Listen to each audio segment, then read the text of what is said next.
Doctor आशीष दीक्षित जी। महाराज जी, आपके चरणों में कोटि कोटि प्रणाम। महाराज जी, मेरे जीवन में अपार संघर्ष के बाद भी आपके सानिध्य में आकर परम सुख प्राप्त हो रहा है। मैं जब से अपनी क्लिनिक के टेबल पर जाता हूं, वहां आपकी तस्वीर रखी है, मुझे बहुत आत्मबल मिल रहा है। प्रभु जी, एक चिकित्सक होने के नाते मैं पूर्ण निष्ठा से अपना कर्म कर रहा हूं और सामाजिक जीवन में मुझे बहुत सफलता भी मिल रही है। प्रभु जी, मैं केवल ईश्वर में आस्था रखकर अपने मरीजों को श्रेष्ठ लाभ देने के उद्देश्य से जीवन जीना चाहता हूं, लेकिन जीवन के कई ऐसे घटना चक्र हैं जो जीवन में निराशा प्रदान करते हैं। मन विचलित हो जाता है। प्रभु जी, मैं जिम्मेदारियों से भाग भी नहीं सकता और जिम्मेदारियों के साथ नकारात्मक देखो, निराशा तब होगी ना जब आप आशा करोगे। आशा ही परमम दुखम, नैराश्यम परमम सुखम। यही तो रात से नहीं समझ में आ रहा है। आशा ही परमम दुखम, नैराश्यम परमम सुखम। आशा एक राम जी से, दूजी आशा छोड़ दे। नाता एक राम जी से, दूजा नाता तोड़। बिल्कुल सरल भाषा में समझो।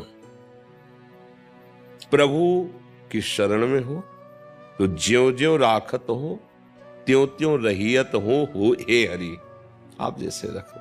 फिर हमें दुख किस बात का? अगर हमें कोई गाली दे रहा है तो हमारे पूर्व पाप नष्ट कर रहा है।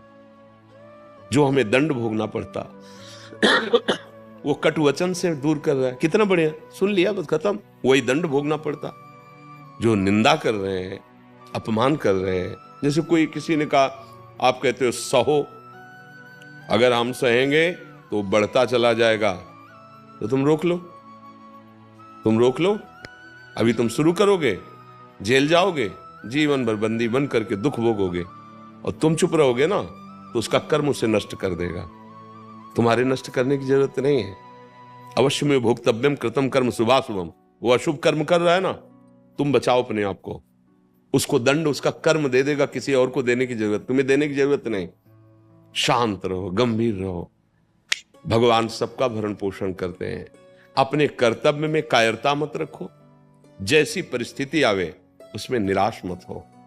आगे बढ़ते चले जाओ। देखो, ये पक्का समझो, चाहे कोई कितना भी धर्मात्मा हो, रात आएगी। रोक सकेगा? पर लाइट के द्वारा तुम अपने प्रकाश में जी सकते हो। रात पूरी तुम हटा दो, ऐसा असंभव है, पर तुम अपने कमरे में लाइट जलाकर सुखपूर्वक रात्रि के दुख से रहित हो सकते हो। ऐसे ही संसार में ये द्वंद्व छाए हुए हैं। सुख दुख, लाभ हानि, मान अपमान, निंदा स्तुति, जय पराजय, जन्म मृत्यु, ये द्वंद्व एकदम छाए हुए हैं। इसको तुम हटा नहीं सकते।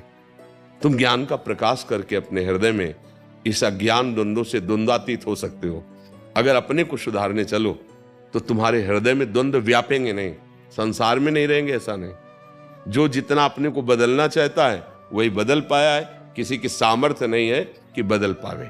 इसलिए निराशा और आशा, इन दोनों से हटो।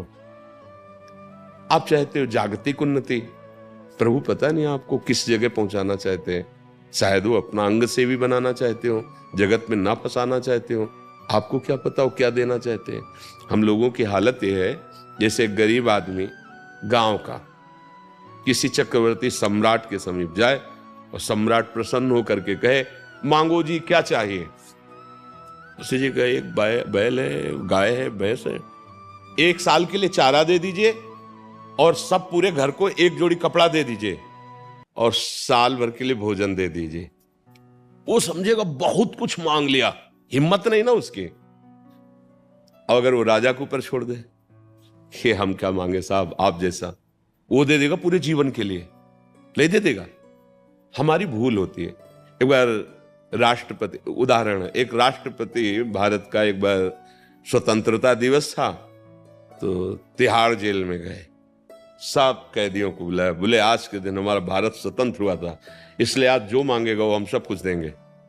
कैदियों से खुले दिल से मांगो। बोले साहब हफ्ते में 2 साबुन दिए जाएं।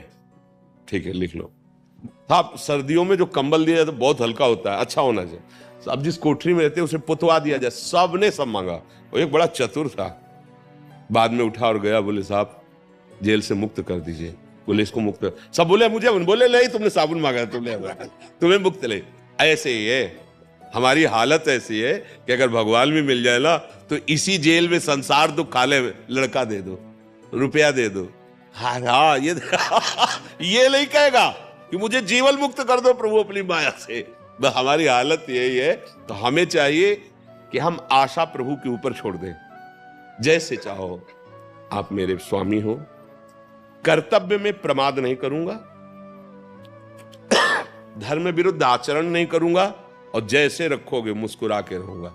जहां कोई ऐसी परिस्थिति आती, कोई अपमान, कोई प्रतिकूल, नहीं, मेरे प्रभु का दिया हुआ हर विधान उसको खुशी से सहना है, मुस्कुरा के निकलना है, आंसू नहीं, घबराना नहीं। नहीं नहीं, हमने प्रभु से प्यार किया है तो प्यारे का ही साम्राज्य है, और उसका हर विधान हमारे लिए सर आंखों पे है। हमको उसका विरोध नहीं करना, उसको सहना है। वो देखना चाहता है इस परिस्थिति में तुम कैसे मुस्कुराओगे, तो हमें सहना है। बिल्कुल ऐसे कमजोर मत बनो कि कोई कुछ कह दे तुम रो दो, थोड़ी सी हानि हो गई तुम रो दो। नहीं, तुम ऐसे मालिक के जो भ्रकुटी विलास सृष्टि लय हुई, इतने में से निमेष कहते हैं, निमेष में अनंत ब्रह्मांडों का सृजन कर देता है। वो जब चाहेगा तो निहाल कर देगा, जैसे वो चाहे हमें वैसे रहना है। अब तो क्या दुख होगा, क्या दुख होगा, मतलब समझ हमारी थोड़ी ठीक हो जाए तो हम निराश क्यों हो कि ऐसी परिस्थिति है। अरे परिस्थिति बदलने में देर लगती है क्या? आज खाने को नहीं, कल भंडारा शुरू हो जाएगा। उसको, उसका खेल ऐसा है, ऐसा ही है, ऐसा ही है। ऐसी परिस्थिति थी कि भिक्षा मांगने जाए तो अब शरीर रोग से ग्रसित, मांगने जा नहीं सकते, कोई पानी देने वाला नहीं, 1 रुपया नहीं, क्योंकि संसार से किसी से मिलना जुलना नहीं था। फल फूले तो सब बात जाने दो। मिश्री है ना वृंदावन की, तो एक ब्रजवासी देते थे 250 ग्राम मिश्री 15 दिन में। तो इतना टुकड़ा अपनी श्री जी को, जो आज फूल बंगला में बैठे भोग लग रहे हैं, इतनी मिश्री का टुकड़ा 24 घंटे में। पर वो आंसुओं से लगता था कि श्री जी मुझ अकिंचन के पास, अब आप इसी से तृप्त हो जाइए, इसी को मान लीजिए 56 भोग है। शाम के फूल मांगते थे बिहारी जी के सामने, जो डलिया लगती हैं, 4, 5, 10 फूल मिल जाते थे, उनकी सैया लगा के श्री जी को, श्री जी सहन करो। आज फूल बंगला बन रहा है। उनकी मौज है, कभी फुटपाथ पे तो कभी महलों पे है, कभी कोई पूछने वाला नहीं था। आज करोड़ों नेत्रों से केवल प्यार ही प्यार मिल रहा है। हम देखते हैं कि लोग प्रायः संतों के पास जाते हैं, मुझे ये दे दो, और हमारे पास आते हैं, तुम्हारी आयु बढ़े, तुम सुखी रहो, तुम स्वस्थ रहो। बोलो उल्टा देखो, देखो ना कौन कर रहा है, ये कौन कह रहा है? ये हमारे प्रभु इन रूपों में आकर, हम यही आश्चर्य मानते हैं। संतों के पास जाते ला, महाराज मेरे कैंसर हो गया, ठीक हो जाए महाराज। ये हमारे यहाँ ऐसे आते हैं, महाराज आप ठीक हो जाओ आपकी आयु बढ़े, आप सुखी रहे, आपको मेरी आयु लग जाए। मेरा ये कहाँ, ये कौन बोलता है? प्रभु बोल रहे हैं, इतने मुखों से प्रभु बोल रहे हैं, इतने नेत्रों से। जो वेद कहता है ना, सास शीर्षा पुरखा हा शास्त्राक्षा, वो मुझे दिखाई दे रहा है। मेरा प्रभु इतने रूपों में देख रहा है मुझे, मेरा प्रभु इतने रूपों में प्यार दे रहा है, आशीर्वाद दे रहा है। सच्ची मानिए, एकमात्र भगवान का आश्रय ले लीजिए।